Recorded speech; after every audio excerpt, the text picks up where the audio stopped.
spoke past your window last night. I roller skated to your door at daylight.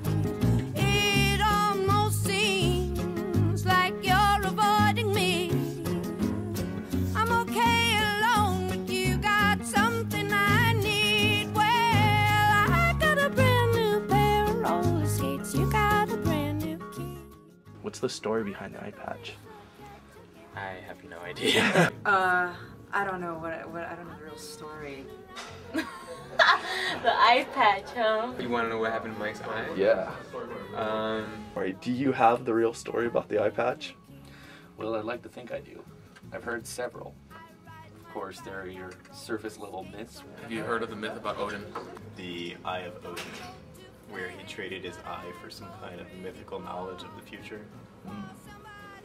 The idea is that Odin, for a true love that was here on Earth, decided to become mortal by removing one of his eyeballs.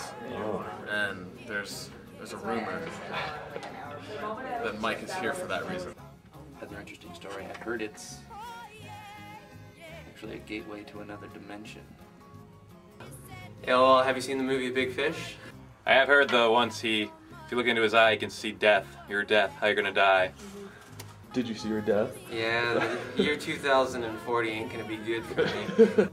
Okay. I just heard that, No, actually I know, because I've seen him switch it around. And he's like, blah, blah, blah, blah, blah, blah, blah, and then it goes on the other side. I'm like, okay, he's got two eyes. What I've heard, I'm not going to say whether it's real story or not, is that he has a depth perception problem. He just, I think, has a weaker eye. There's no like. There isn't like a shark that came along and like Oh. bit off his face.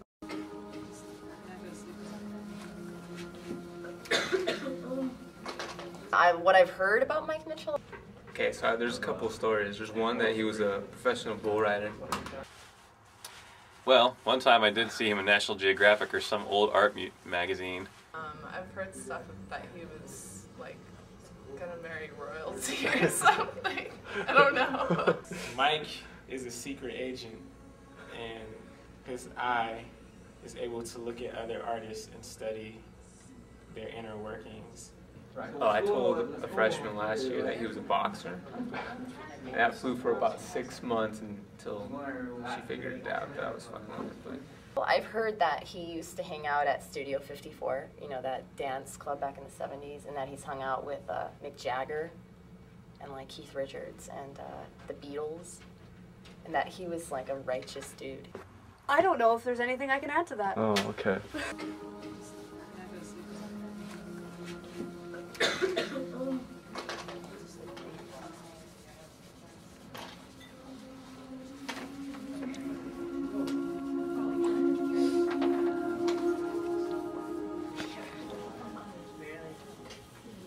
What is your background as an artist? Well, it's been a fairly long time, so in brief, when I began in Canada, it was not possible to make a living by painting alone. So I sort of supported myself by being a graphic artist and painting as I could afford to. And then moved to New York and began painting full time. And that in turn gravitated into film and into production design. And so I've been in film as a production designer for quite some time now. Who was like a major inspiration or influence on your artwork?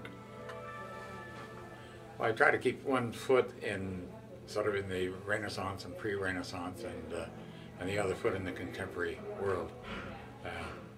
We can't just live in the past, and so certainly can be influenced by some of the great things that were done, but also be conscious of what's going on now. And so I feel very much on that level almost healthily schizophrenic. What sort of major projects? Because I heard a story that you actually designed the cover for Catcher in the Rye or something. What are some major projects like that that you have worked on in the past? Well, that was a long time ago. That was a minor project.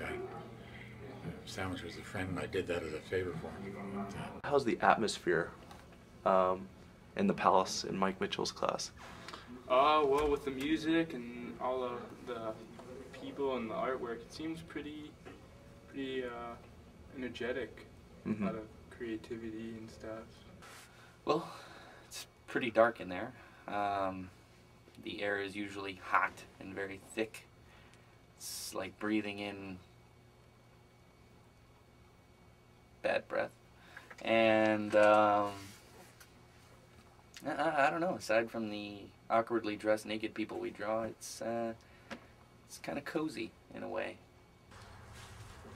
Well, to tell you the truth, Ben, I feel like there's a fine aroma of used charcoal, Sharpie, and just perseverance through a time of just absolute conformity in the animation world.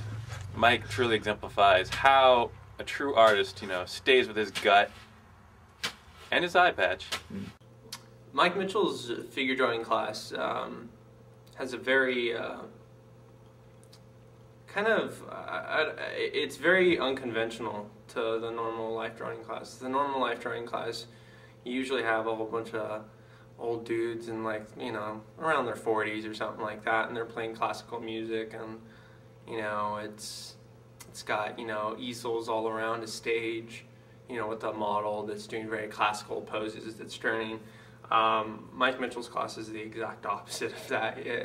You come into a room that's lit very low-key, very relaxing, and typically a spotlight centered in on the stage and the model, and there's very different music playing, much more, I'd say, you know, anything from Radiohead to, who knows, the occasional Backstreet Boys. It's really random, but it's very different, and it's not your typical life drawing class.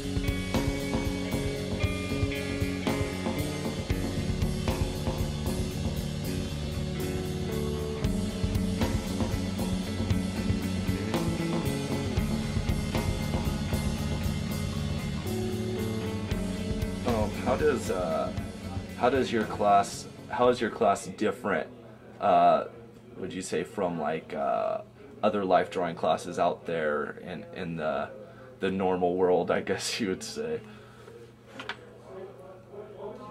Well, we're back to that thing of a state of high alert, and I don't think of it so much as different as the fact that I'm fascinated by what you, the students, have, what treasure you have buried in you that you haven't discovered yet. Compare and contrast the difference between life drawings outside of CalArts and life drawings inside of CalArts. There's like a huge difference. I mean, I think, I can't say this for sure, but the